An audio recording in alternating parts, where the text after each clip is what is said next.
Salut à tous et bienvenue dans cette nouvelle série de vidéos dans laquelle nous allons voir cette fois-ci le JavaScript et les bases du JavaScript.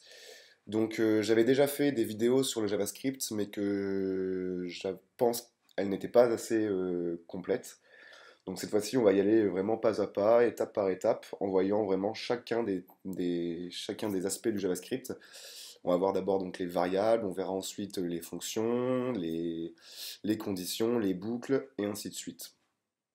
Ensuite, on verra sûrement jQuery, et en fait, on finira par voir chacun des frameworks les plus importants, comme Angular, React, etc.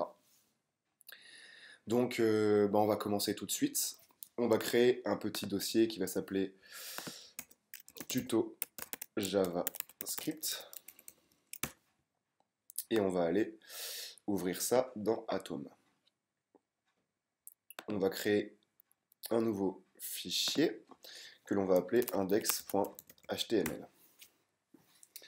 Donc ce fichier index.html, on va lui mettre une base HTML de base, on va lui mettre en titre JavaScript tutoriel, et à la fin de la balise body, on va créer une balise script qui sera reliée à notre app.js, tout simplement. Donc ça, c'est un peu comme on faisait donc dans les tutoriels CSS. En fait, en JavaScript, pour relier un fichier JavaScript, en fait, il suffit juste de mettre la balise script. Si l'on souhaite, on peut ne pas mettre ceci et écrire notre JavaScript directement ici, entre les balises script. Mais il est conseillé de créer un fichier à part pour écrire ces scripts. C'est la bonne pratique. Donc maintenant qu'on a relié notre fichier app.js, on va créer du coup ce fichier app.js. Donc vous voyez que on a bien la petite icône JS qui est apparue, et maintenant notre éditeur de texte comprend que l'on va écrire du JavaScript. Donc dans ce premier tutoriel, on va voir les variables. Donc qu'est-ce qu'une variable? On peut voir ça un peu comme une espèce de tiroir dans lequel on va ranger quelque chose. Les variables, en fait, c'est une information qui va stocker une autre information. Donc pour être plus précis, on définit une variable en écrivant var. On écrit le nom de la variable, donc on peut dire ma variable. Je ne sais pas écrire variable apparemment, variable, voilà, égale, et ensuite on met qu'est-ce qui va être stocké dans ma variable. Alors, une première règle, c'est pour l'écriture de notre variable, on ne peut pas écrire n'importe quoi. On ne faut pas mettre de chiffres, on ne peut pas mettre d'espace, on ne peut pas non plus donc mettre de chiffres. Cependant, on peut mettre des majuscules, on peut mettre des minuscules, on peut mettre des underscores, et on ne peut pas mettre de tiret. Donc c'est vraiment limité aux majuscules, minuscules, underscore, et sinon il faut éviter tous les autres signes. Ce qui en soi laisse déjà une possibilité gigantesque, parce que ça m'étonnerait que vous définissiez plus de 3 millions de variables dans votre fichier. Donc, voilà. Donc une variable peut être de plusieurs types. On va les définir là. Donc ça peut être un entier, comme par exemple 2, ça peut être 3, ça peut être 4, etc. 45 même, 47. On peut définir un booléen. Donc booléen, ça va être true ou false, à savoir vrai ou faux. Ça peut être un nombre à virgule, hein. Donc ça peut être par exemple 4.56, ça peut être 5.7, etc. On peut aussi lui dire qu'elle est nulle. Ça veut dire que c'est égal à 0, donc elle peut être aussi égale à 0. On peut lui dire que c'est une chaîne de caractères. Ça s'écrit comme ça, avec des guillemets, genre Hello World. Et ça peut être également une fonction, et ça on verra plus tard. Et ça peut être, je crois qu'on a fait le tour. Ça peut être aussi un tableau, ce qu'on verra aussi après. Donc voilà, une variable peut stocker différentes informations. Donc, par exemple, on va créer une première variable qui sera donc, on va l'appeler entier, et on va la définir à 5. Alors en JavaScript, on n'est pas obligé de mettre les points-virgules, mais dans un souci de compréhension, je vous conseille de les mettre.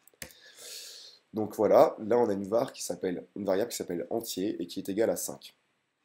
Ce que l'on peut faire, c'est aller voir cette variable. Donc on va aller ouvrir notre fichier index.html, donc dans tuto JavaScript index.html, vous voyez qu'il n'y a rien qui s'affiche. En JavaScript, vous avez plusieurs solutions pour afficher vos variables, etc. Donc on peut, dans un premier temps, utiliser un console.log. Le console.log va nous permettre d'afficher dans la console notre variable. Par exemple, si je mets entier, qui est le nom de ma variable, dans ma console sur Google Chrome, il va m'afficher ma variable. Donc pour ça, on va aller dans la console, on va actualiser, et on voit bien qu'ici, il me sort 5. C'est bien ce que j'avais stocké dans ma variable. Si à l'intérieur, je stocke plutôt un 10, je sauvegarde et j'actualise. Voilà, ma variable est égale à 10. Donc voilà, c'est comme ça qu'on peut voir c'est comme ça qu'on peut voir un petit peu ce que l'on fait en JavaScript, c'est grâce au console.log. On peut également, donc pour les commentaires, c'est juste 2 slash sur une ligne, et sur plusieurs lignes, c'est comme ceci, comme en CSS. On peut également faire un alert. Et ici, on peut mettre entier. Le alert nous ouvre une espèce de petit pop-up, comme ceci, une fenêtre d'alerte. Et là, il y a bien la valeur de ma variable. Donc voilà, là vous avez créé votre première variable et vous avez réussi à l'afficher grâce à console.log ou grâce à alert. On préférera utiliser console.log parce que les alertes ne s'utilisent pas vraiment.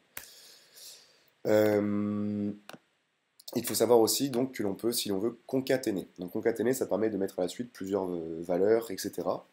Donc par exemple ici, je pourrais marquer, entre guillemets, donc que ce soit simple ou double, ça ne change rien. On peut marquer ma valeur est égale à 2 points plus entier. Ce qui fait qu'ici, ça va afficher ma valeur est égale à 2 points et 10.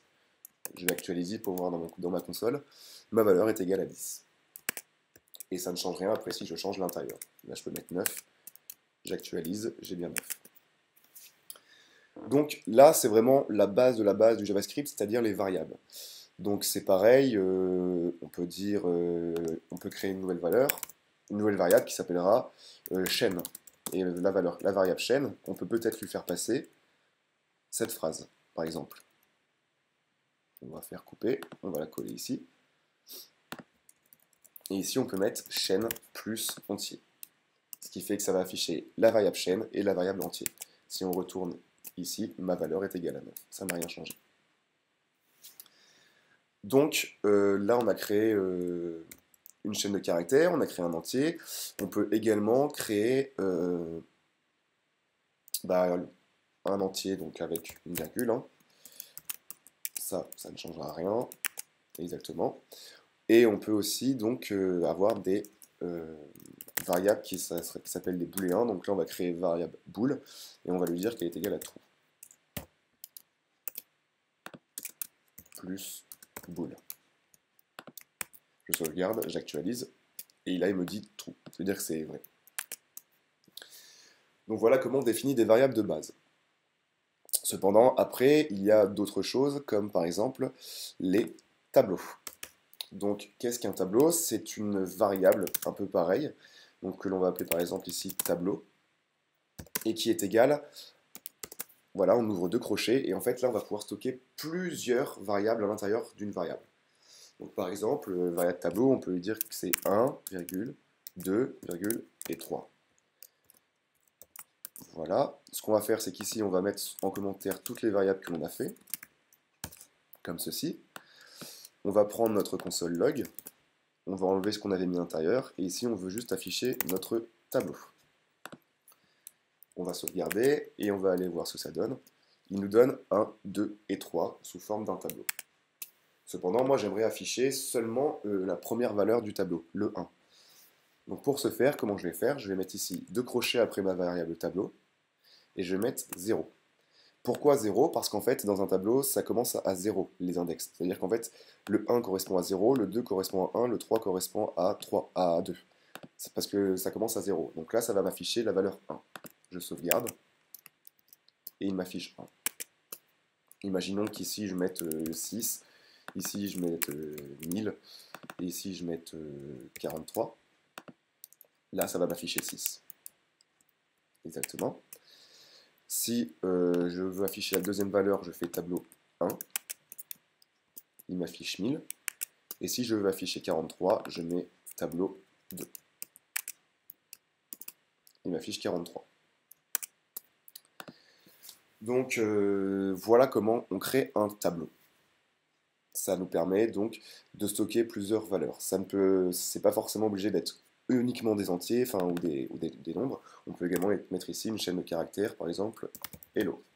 Si je veux afficher le petit hello, je fais tableau 1, je retourne dans ma console et il m'affiche hello. On peut également stocker des booléens. Si je fais tableau 2, il va m'afficher true. Voilà.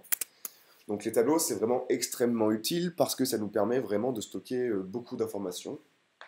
Et vous verrez aussi dans une autre vidéo de cette série qu'on peut également créer des objets qui sont très très utiles également en JS. Donc j'espère que vous avez bien compris comment marchaient les variables en JavaScript. Dans la vidéo suivante, nous allons commencer à voir les opérateurs et les opérateurs logiques. Voilà.